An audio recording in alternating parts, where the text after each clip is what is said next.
Muy buenas tardes tengan todos nuestros oidores, miradores, seguidores, bebedores, masticadores y regurgitadores de la palabra que se transmite por nuestro canal de YouTube La Comuna de la Palabra.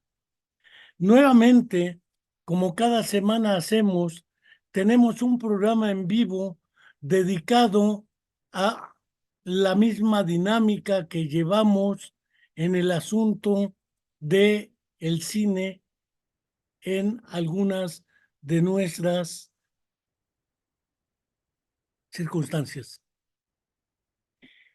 Como bien recordaremos, ya dedicamos una ocasión a reflexionar sobre el valor del cine como recurso didáctico, refiriendo particularmente un trabajo de problemática científica de la psicología actual, probablemente editorial Orbe, Buenos Aires, Argentina, por ahí entre la década de los 60 y los 70, del psicólogo francés formado con Henri Ballon, René Sassou, dedicado a los usos pedagógicos del cine para promover la reflexión, el análisis y el pensamiento crítico. Analizamos y comentamos muy brevemente el papel del cine en la difusión de los denominados trastornos del espectro autista, que alguna vez ya habíamos comentado a través de la película Rayman, pero otras tantas más que comentamos en la primera etapa de esta serie del cine en diversos ámbitos. Comentamos Rayman, obviamente, Sueño de una noche de invierno, que es algo así como Sueño de una noche de verano, pero es acá una película de la región balcánica. Comentamos Yo soy Sam, pero más que esa, mi nombre es Han, hindi o hindú la película. También tratamos el tema del cine en los movimientos de liberación nacional y movimientos sociales la semana anterior. También hemos tocado otras temáticas en el cine y hoy abordaremos lo que mediante el cartel que difundimos denominamos el cine de lo insólito. No quiero dejar de señalar que es necesario explicar por qué le puse de lo insólito y no para algunos de terror o cine clásico o cine asombroso. Ahorita lo explico. No quiero dejar de recordar, como cada semana hago, que se cumple una semana más, ya vamos en un mes más, estamos llegando a un medio año más, estamos próximos a unas futuras elecciones presidenciales y generales. Tenemos ya prácticamente la salida del presidente en turno, que en campaña prometió entregarnos la verdad histórica, no solo la verdad, y que se aplicara la justicia y la ley ante los hechos. Pues resulta que a prácticamente 6 años de gobierno y de promesa hecha, no tenemos ni la verdad histórica, ni la verdad, ni la justicia, y no sabemos qué pasó con los 43 jóvenes de la Escuela Normal Rural Raúl Isidro Burgos, de Ayotzinapa en Tixla de Guerrero Guerrero. Sin embargo, se presume que fueron ejecutados y no se sabe qué más. No hay más. Tampoco quiero dejar de recordar, como cada semana hacemos, que seguimos enviando un fraterno saludo a nuestra querida amiga Angélica Rodríguez Monroy, mamá de Viridiana Anaída, alumna de nuestra Facultad de Psicología, quien también fue desaparecida en contra de su voluntad, y desde entonces Angélica es parte de las madres buscadoras de familiares. Esta ocasión quiero sugerir a ustedes un libro de un tal Roger Bartra intitulado Los salvajes en el cine. Ya comentábamos en Autismo, El niño salvaje de François Truffaut, sí, pero hoy comentaremos otras. Comentábamos, y los enanos también comenzaron desde pequeños, de Herzog en el caso de Akira Kurosawa y Herzog en el cine. Uno puede mencionar películas como El Niño Salvaje, francesa, Odisea al Espacio, eh, podemos Tarzán para algunos, en el caso de aquí, El Planeta de los Simios, Spider-Man, Terminator y una serie de personajes que aparecen en el cine. Los Salvajes en el cine, ediciones Tezontle, Roger Bartra, es una edición que de prácticamente 2018 y producida en nuestro país a través del Instituto Nacional de Antropología e Historia. No quiero tampoco dejar de recomendarles Dan Anselmo von Feuerbach, un tío abuelo del filósofo Ludwig Feuerbach. Caspar Hauser, el ejemplo de un crimen contra la vida interior del hombre. Debió decir del ser humano, pero el término hombre, hasta ahora la academia dice que incluye a la mujer, pero la historia de las prácticas y sus significaciones es distinta a lo que dice la Real Academia. Este trabajo de Caspar Hauser es un análisis muy interesante porque Herzog, y ya comentamos de él también la película El enigma de Caspar Hauser, es un asunto que viene en el autismo, en lo insólito y en algo más. Quiero comentar una historia cultural de la fealdad de Gretchen Henderson, un libro donde además de discutir las cuestiones de la fealdad, malformaciones congénitas, mitos y leyendas sobre el demonio y demás, no deja de ser sorprendente cómo el cine recupera estos casos invariablemente. Sin duda alguna, la historia de los vampiros y de los hombres lobo o los licántropos es una vieja historia que no deja de sorprender como objeto de interés cinematográfico. La historia de los hombres lobo, que es una historia escrita por Jorge von den Breider, es un trabajo prácticamente de Ediciones Sexto Piso del 2017, producido en España, que es fundamental en esta historia también y que considero debe ser tomada en cuenta a la hora de nuestros análisis. Y sin duda alguna, el libro de Dalton Trumbo, Johnny empuñó su fusil. Ya comentaremos, este libro estuvo prohibido. Dalton Trumbo después dirigió la película Johnny empuñó su fusil, aunque en español de México se produjo como Johnny cogió su fusil, para diferenciarlo del verbo coger y empuñar entre España y México, se optó en esta traducción por empuñar, pero empuñar es poner en el puño y el fusil no se empuña, se toma o se coge. Pero eso es una historia de traducción, de discusión semiótica de traducción, y la película Johnny empuñó su fusil. Estos libros por lo pronto nos pueden dar una breve idea de lo que significa el cine de lo insólito. No quiero, por ello, dejar de comenzar esta trama con una película prácticamente de 1920. En realidad, esa época del 20, prácticamente al 40, Alemania se llevó prácticamente todo. Entre la Segunda Guerra Mundial del 39 al 45 se vino abajo. Pero El gabinete del doctor Caligari es una película del año de 1920, producida en Alemania y dirigida por el cineasta Robert Wiene. Narra la historia de lo que era la parada de los monstruos o lo que eran los circos, donde inicia en un banco de un parque un tipo de nombre Francis,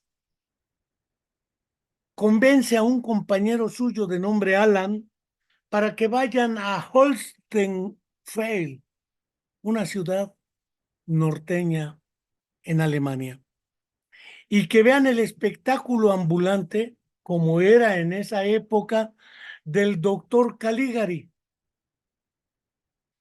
Un empleado municipal, al ver el espectáculo ambulante del doctor Caligari, que además niega al doctor el permiso para actuar, aparece de pronto asesinado. Francis y Alan acuden mientras tanto a ver el espectáculo y a ver al doctor Caligari y a César, su ayudante sonámbulo. Es una vieja trama que se ha reflexionado en el cine de tiempo atrás. Asesinos, psicópatas, sonámbulos, epilépticos, monstruos y otros, que además le anuncia a Alan sin piedad alguna su porvenir. Es decir, que no vivirá más allá del amanecer. O dicho de otro modo, que morirá antes del amanecer.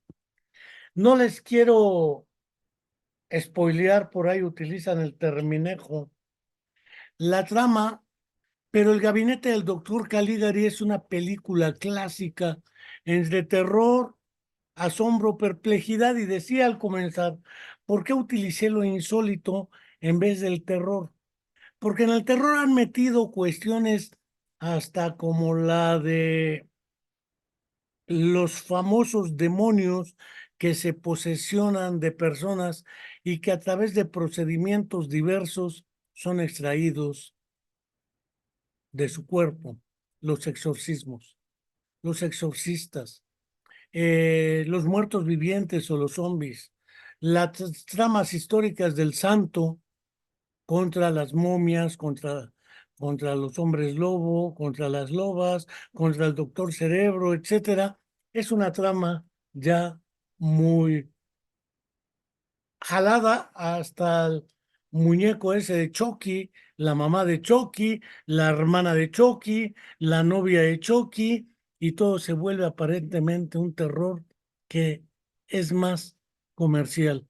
Esta historia del gabinete del doctor Caligari sin duda merece ser vista por todos aquellos que se quieran acercar a estos fenómenos cuando a través del cine se buscaba no solo ello, se buscaba reflexionar temas que hoy en medicina y en neurociencia aparecen recurrentemente. No tengo duda de que la segunda película, producida 2 años después también en Alemania, de 1922, dirigida por Murnau, Nosferatu, prácticamente narra una historia muy conocida que en el año de 1838 en la ciudad de Würzburg, un joven y su mujer Ellen o Hutter, él, viven muy felices hasta que conocen a un inmobiliario de nombre Knoch, que decide enviar a Hutter a Transilvania. Toda la trama del Nosferatu y el vampirismo es otra trama clásica que viene muy cercana a los hombres lobos o los licántropos, exceptuando los niños ferales, como el niño salvaje de Truffaut, o como los niños abandonados en el caso del Enigma de Caspar Hauser, o aparecen otras tramas como la de Kamala y Amala en la India, descritas por el sacerdote Singh, o el caso Jenny en Estados Unidos, una chica encerrada por sus padres durante prácticamente sus 8 años de vida. Nosferatu el vampiro, en la primera versión de Murnau, es la que sirve de base a las que todo el mundo conoce y vuelve a ver, y es a través del conde Orlok. Se trata de la venta de una finca y a partir de ahí viene toda la historia del vampirismo que se acerca mucho a la de la licantropía. No hablo de las balas de plata ni de las estacas en el corazón. Hay otra película producida 2 años después, también en Alemania, dirigida por Robert Wayne, o Fine, Las manos de Orlac. En esta película me quiero detener por varias razones. Orlac es un pianista famoso que en un accidente de tren pierde ambas manos. Para un pianista perder ambas manos es toda una verdadera situación dramática. No cuento la del hermano del filósofo Ludwig Wittgenstein, quien también perdió en la guerra una mano. Y, dadas las circunstancias, le pidió a un músico muy relevante, ¿sí? Maurice Ravel, que le hiciera un concierto para piano para una sola mano, porque ya no tenía las dos manos. En efecto, hizo el concierto para una sola mano y el hermano del filósofo, de apellido Wittgenstein, interpretó ese concierto para una mano.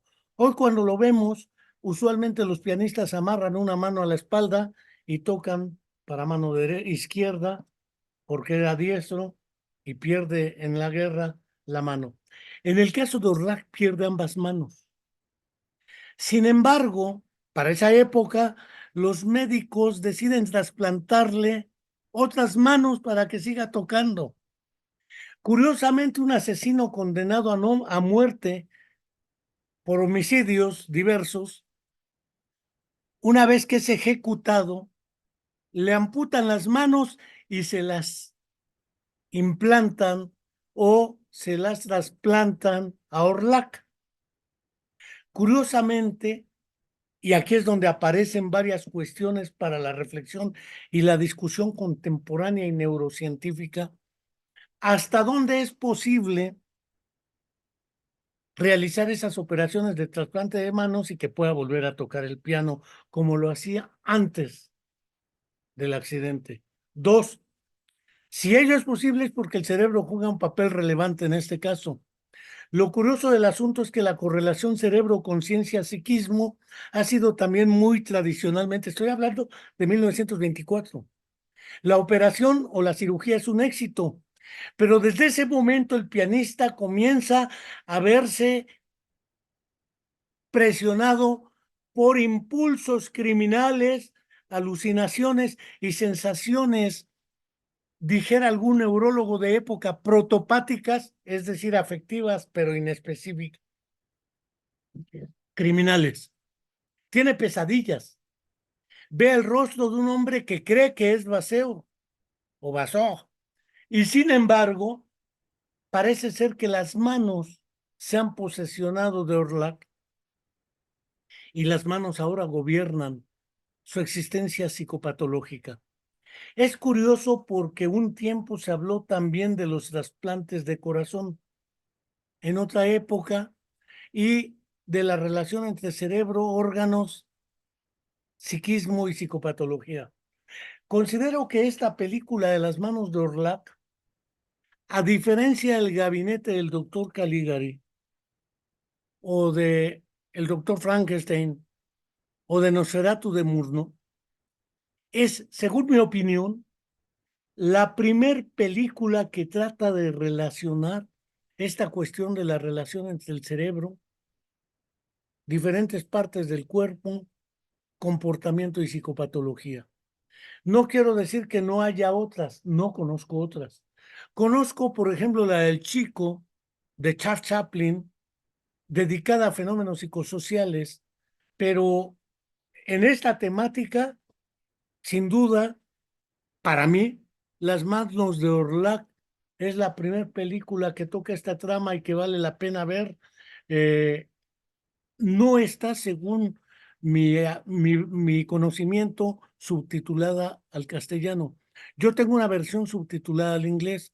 Todas las películas que he comentado en esta trama y todas las películas que seguiré comentando las tenemos en el repositorio de nuestra Comuna de la Palabra, de nuestra biblioteca. Todas las tenemos.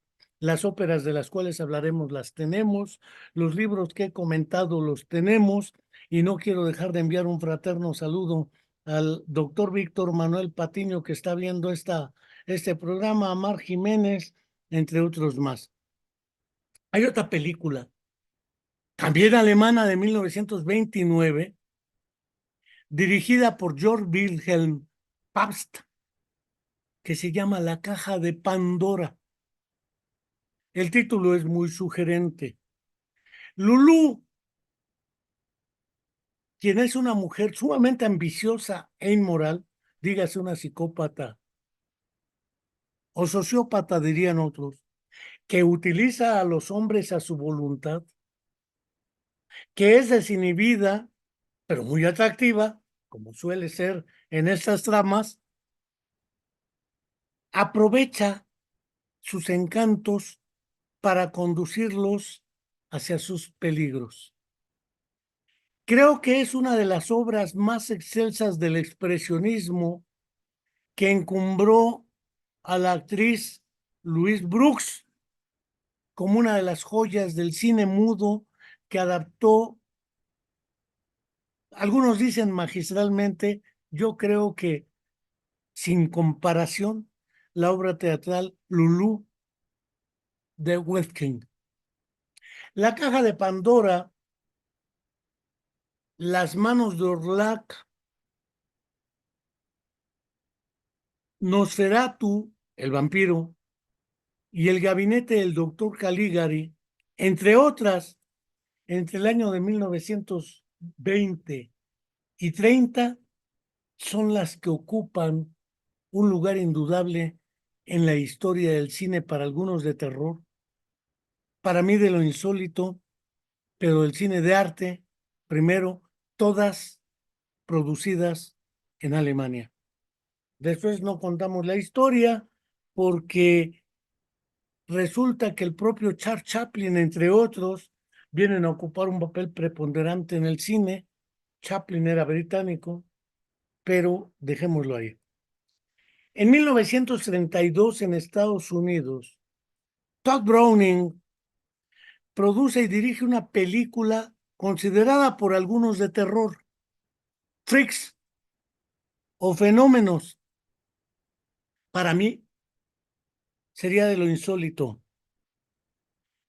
Para esta película, el director no contó con actores profesionales, contó con puras personas que tenían malformaciones congénitas mayores, personas con macrocefalia, unas cabezas enormes, con microcefalia y deficiencia mental, cabezas pequeñas, cuerpos grandes, pero con déficit intelectual, personas amélicas, congénitas, por uso de talidomida, sin brazos y sin piernas, gigantes o personas que padecían gigantismo, que medían más de 2 metros, 10 centímetros, personas de baja estatura o conocidos como enanos en esa época. La trama es un circo. La película tiene como subtítulo La parada de los monstruos. Esta película yo la vi por vez primera a través del Cineclub Filosofía, probablemente en 1975. Era yo sumamente joven, ¿qué puedo yo decir? Más joven de lo que ahora soy. Y trama, trata la trama de la vida en el circo, trastornos reales, no hay efectos de maquillaje ni trucos. Los personajes realmente existían y formaban parte de ese circo. Los personajes centrales son una mujer que no tiene ninguna malformación y que es muy bella. Cleopatra llevaba por nombre el personaje. Y Hans, quienes representan un drama aún mayor a su condición, pero relacionado con esa condición. Curiosamente, Cleopatra finalmente también forma parte del circo. Está la mujer barbada, están una serie de fenómenos que en su momento la película causó mucho terror. Yo recuerdo cuando la vi, creo que fue la primer película que vi de esta serie. Después, gracias a un compañero que el doctor Víctor Manuel Patiño Torrealba conoce muy bien y que iba en mi grupo en la Facultad de Psicología de la UNAM, el doctor Omar Torreblanca Navarro, quien se llevaba muy bien con Toño, quien dirigía el Cineclub Filosofía, vimos el gabinete del doctor Caligari, Nosferatu, no Las manos de Orlá, que esa la conocí posteriormente, La caja de Pandora, Frankenstein clásica, etcétera, y fenómenos. A mí me impresionaba que la gente se impresionara con estas películas porque se salían. En el internado de 1960 a 1970 en el cual viví, habíamos ciegos, había malformados, había deformes, había sordos, había amputados, y pues para mí, fenómenos como película se parecía al internado que yo ya conocía. En consecuencia, a mí no me impresionó en el mismo sentido que a todos, sino lo que me impresionó fue que las personas con diversas malformaciones o con diversas condiciones consideradas fenómenos teratogénicas o clínicas eran objeto de la exhibición, del morbo, del amarillismo. Y naturalmente eso no dejaba más a mí de sorprenderme. En esa época no existía lo que ahora los hiperteóricos que redescubren el hilo hervido, perdón, el agua hervida a los 100 grados centígrados a nivel del mar, el hilo negro, dicen que era la teoría, era el modelo clínico médico de atención a la discapacidad. Pues no había tal modelo. Ese modelo no existía. Pecando de presentismo, hablan del modelo clínico médico, pero no existía modelo alguno de atención, no existía atención. Después hablaron del modelo ya asistencial. No era un modelo, no había otra opción que no fuera la asistencia y la autoorganización de los familiares. Por eso Fenómenos me pareció una película trascendente en el análisis y la reflexión de esta pseudohistoria que peca de presentismo, interpretando con recursos del presente un pasado para el cual estos recursos no existían. No tengo duda de que recomiendo ampliamente la película Fenómenos de Todd Browning, que ya existe fácilmente accesible. Cuando se estrenó, la crítica la destrozó y fue un fracaso en taquilla. Pero el fenómeno de los circos era no un fracaso. Siempre tenían a la mujer tarántula. Me quedé así porque no quise comerme la sopa. La mujer lagarto, el hombre perro, etcétera, etcétera. Y así era con Kaspar Hauser. Y así era con otros más.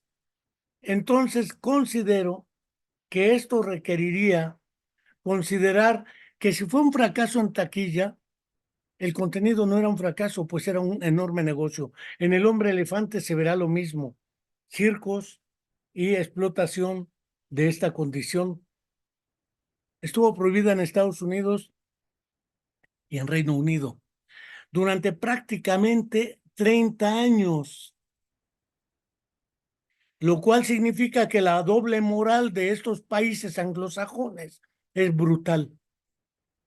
Porque mientras financian la masacre del pueblo palestino en Gaza y Cisjordania, prohíben una película porque muestra fenómenos, según ellos. Fue de redescubierta y revalorada como obra maestra, única y original, antes de la muerte del director en el año de 1962. Curiosamente, no en Estados Unidos, en Europa, en el Festival de Venecia. El argumento: Hans es una persona de estatura baja que recibe en herencia y está comprometido a casarse con otra mujer de baja estatura, Frieda, que curiosamente es su hermana, una actriz. también de estatura pequeña. Enterada de la nueva situación económica, Cleopatra, la trapecista sin malformación o trastorno alguno y bellísima, lo seduce y consigue casarse con él. Sin embargo, los deformes y fenómenos identificados entre ellos se organizan y no les cuento la solución. Deben ver freaks o fenómenos. En 1938 se produjo una película en Francia, La bestia humana, por el director de cine enorme Jean Renoir. Si se fija, no he hablado de ninguna película de época contemporánea, porque me parece que las obras maestras están atrás, aunque siempre nos digan, cite lo más reciente en las academias. Lo más reciente es lo que vale, no estoy seguro. Esa está inspirada en una novela de Émile Zola, cuyo título es La bestia humana. Es un maquinista de tren, Lantier, quien es un hombre solitario y solipsista, que no es lo mismo aunque parezca igual. Además tiene el estigma hereditario de la locura. ¿Quién sabe qué se esconde tras ese término? Michel Foucault en La historia de la locura en 2 tomos analiza esa trama. Pero hay varios, La breve historia de la locura de otro autor británico, hay varios. Los renglones torcidos de Dios, de Torcuato Luca de Tena. Bajo estas circunstancias, el personaje nunca puede reprimir algo que ahora es ultracondenado, la misoginia. Y su trato con las mujeres es evidentemente violento. Solo es feliz cuando conduce la locomotora. Esto me recuerda a la película Todescaden de Akira Kurosawa, que también ya comentamos en Kurosawa y Herzog, o El camino de la vida, donde un muchacho con un déficit cognitivo siente que es tranvía y todos los días sale de la mañana a actuar como si fuera tranvía, trabaja sus 8 horas de tranvía y regresa a su casa con su madre. Y solo es feliz mientras conduce la locomotora, mientras cubre el trayecto desde el Havre, el museo, hasta París. Y así lo hace en el caso del cuento breve que tiene Kurosawa, Todescaden. Pero le pasa lo que a Pigmalión, se enamora de Severín, quien lo utiliza para otros fines tampoco legales, no sé si legítimos, pero no legales. La bestia humana es una película del 38 de Jean Reno, francesa, excelente. No es Jean Reno, el actor francés que ha actuado en películas más recientes. La película número 7, según mi opinión, también la vi por ahí en 1976, por vez primera 77. Johnny tomó su fusil de la trama que ya comentábamos con Dalton Trumbo. Y me voy a permitir, para ubicar la dimensión, señalar cómo empieza. La Primera Guerra Mundial comenzó como un festival de verano. Después, 9 millones de cadáveres. Fue una de las últimas guerras románticas, si es que las hay. Fue probablemente la última novela americana estadounidense sobre el tema de la guerra antes de iniciada la Segunda Guerra Mundial. El libro fue escrito en 1938 y fue prohibido desde 1938 hasta prácticamente 1970, porque mientras ese periodo estaba, la película, que también la dirige Dalton Trumbo, lo mismo que el libro, eran antibélicas. Prohibieron la película y prohibieron el libro. Debo decirles que en ese tramo Estados Unidos participó hasta el final, ya que Alemania prácticamente había sido derrotada por el Ejército Rojo, hasta Auschwitz, hasta Berlín, y ante Zhúkov se rindió el ejército alemán y aceptaron su derrota. Estados Unidos participó en la guerra de Corea.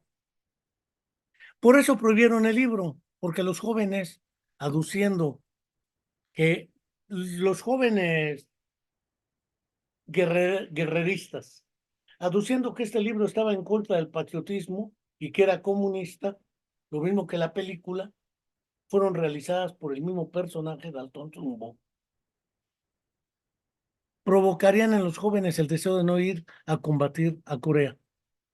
Lo mismo pasaría con Vietnam. Hasta después de Vietnam fue permitido el libro. Sin más, leo la ecuación del autor Dalton Trumbo y director. 40,000 jóvenes muertos en Vietnam. 3,000 toneladas de carne y hueso, si las convertimos. 124,000 libras de masa cerebral. 50,000 galones de sangre. 1,840,000 años de vida que jamás serán vividos. 100,000 niños que nunca nacerán. Estos últimos podemos ahorrárnoslos. Ya hay demasiados muriéndose de hambre por todo el mundo. Gritamos en mitad de la noche cuando todo esto toca nuestros sueños. Si los muertos no significan nada para nosotros, ¿qué decir de los 300,000 heridos? ¿Sabe alguien dónde están? ¿Cómo se sienten? ¿Cuántos brazos, piernas, orejas, narices, bocas, caras, penes han perdido? ¿Cuántos están sordos o mudos o ciegos o las tres cosas? ¿Cuántos han sufrido una amputación o dos o tres o múltiples amputaciones? ¿Cuántos se quedarán inmóviles para el resto de sus días? ¿Cuántos se han convertido en vegetales descerebrados que respiran en silencio en pequeñas y oscuras habitaciones secretas? Pues bien, esta es la trama de la película Johnny empuñó su fusil. El libro fue publicado en 1939, mereció el Premio Nacional del Libro de Estados Unidos, pero fue prohibido por lo más de 30 años. Fue encarcelado el director y autor y hasta 1971 logró recuperar la película, ¿sí? Y a partir del 58, en que Kirk Douglas, el que sale de Espartaco, el papá de Michael Douglas, para escribir el guión de la película Espartaco de Stanley Kubrick. Dalton Trumbo vuelve entonces a aparecer en los créditos de las películas importantes. El soldado se va a la guerra y como resultado una bomba que explota muy cerca de él, pierde las dos piernas, pierde los dos brazos, se queda ciego, se queda sordo, se queda sin maxilares y sin lengua. Es decir, se queda ciego, sordo y mudo. Toda la trama de la película, donde además salen una serie de actores enormes en la historia cinematográfica, trata de la discusión que para muchos ha sido dominantemente reducida. Sin cerebro no hay psiquismo, indudablemente, pero el psiquismo sin las otras partes existe aún existiendo un cerebro íntegro. En el caso de Johnny empuñó su fusil, no tiene ningún daño cerebral, pero ese cerebro se queda sin contacto externo, a no ser a través de la epidermis y del tacto activo, pasivo, que es el tacto a través de las sensaciones dolor, presión, temperatura, postura y movimientos. algo que hemos despreciado en la historia psicológica. No quiero tampoco hartarlos contándoles toda la trama, ¿verdad? Pero aquí creo que es la película donde mejor se representa lo que son los delirios. Y lo que para algunos sigue siendo que la alucinación es un trastorno de la percepción, resulta que no, porque todo lo que tiene Johnny no deriva de sus órganos sensoriales, deriva de su cerebro, que está íntegro, pero desconectado de lo real. Considero que esta película de Johnny empuñó su fusil o tomó su fusil. En España la tradujeron como empuñó, insisto. En México es Johnny cogió su fusil. Podemos ver estos fenómenos que son insólitos, únicos, porque no hay muchos casos documentados al respecto. Y la capacidad imaginativa y expresiva en esta película no tiene comparación. Hay una película previa al mismo propósito de la guerra, se llama Los Hombres. Creo que es la primer película en la que actúa, no estoy seguro de ello, pero probablemente sea la primer película que nos da a conocer a Marlon Brando. Es un personaje que se va a la guerra y regresa con heridas de bala a nivel de médula espinal.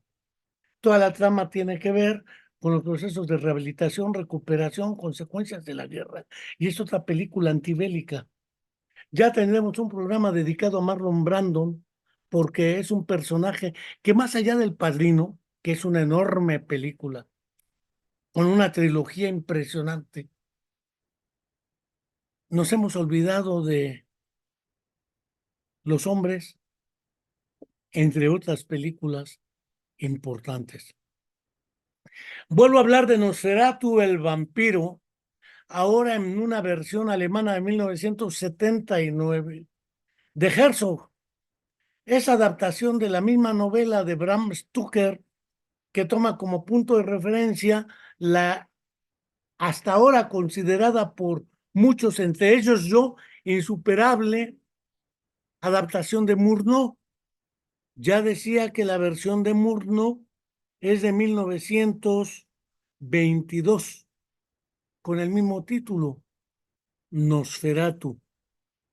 Esta versión de Herzog es impresionante también porque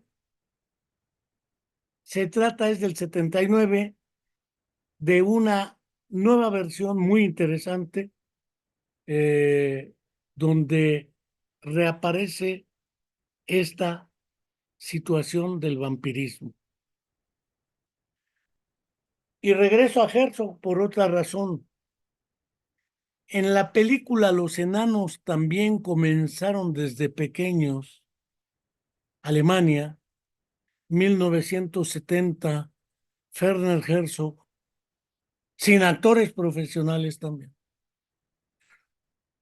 Narra la historia de un grupo de personas de baja estatura, considerados enanos por otros, empiezan una rebelión caótica, anarquista, sin dirección alguna contra la autoridad.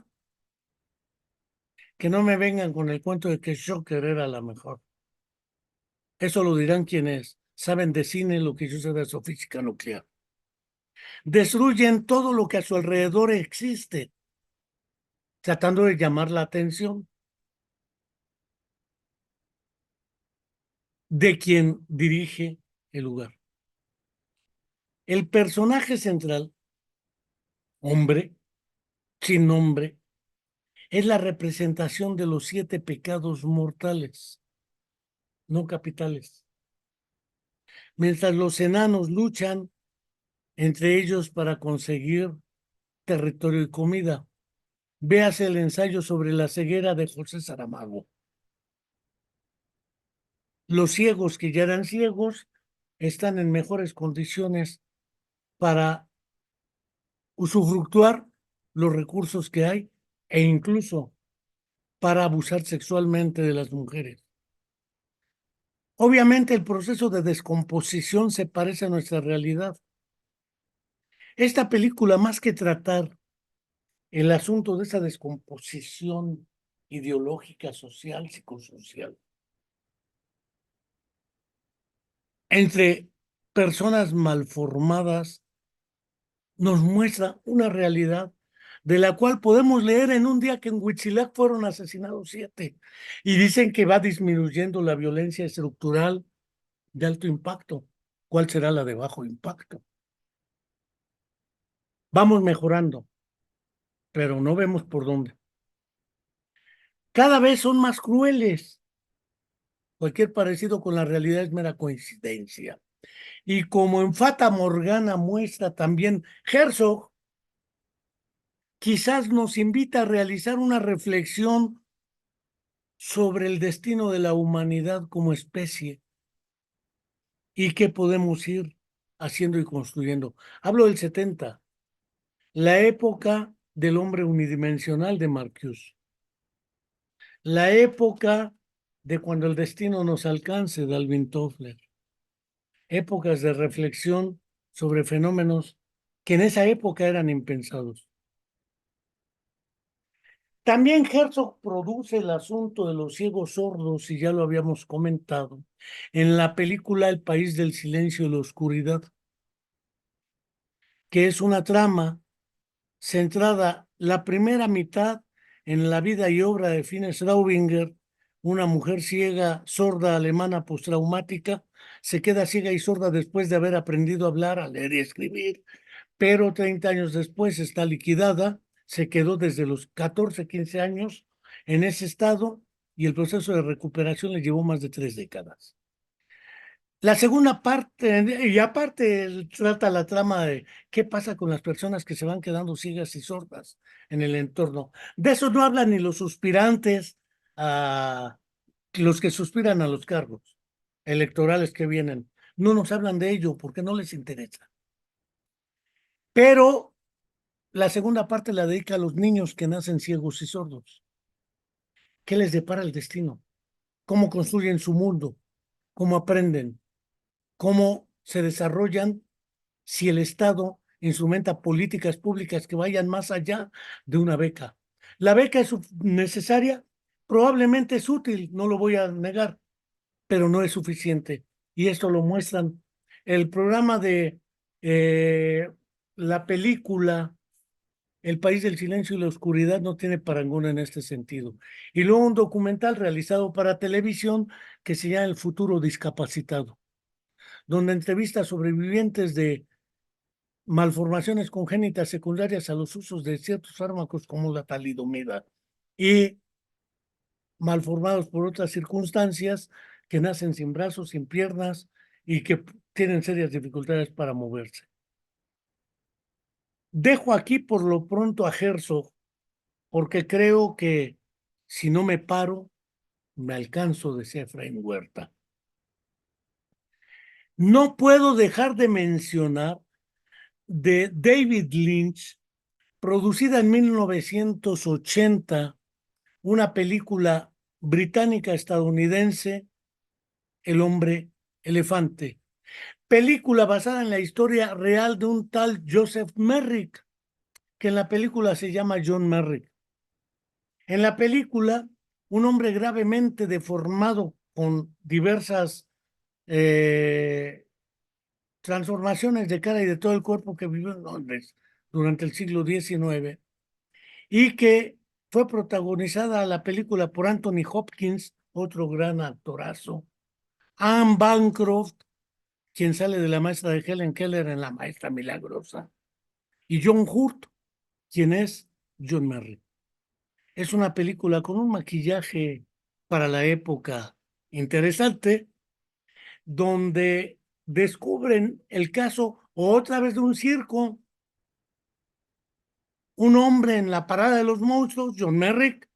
Se trata de un personaje que exhiben y por el cual cobran en un circo. Les decía que el problema del famoso modelo clínico médico es una soberana aberración teórica, conceptual, porque no existía tal modelo.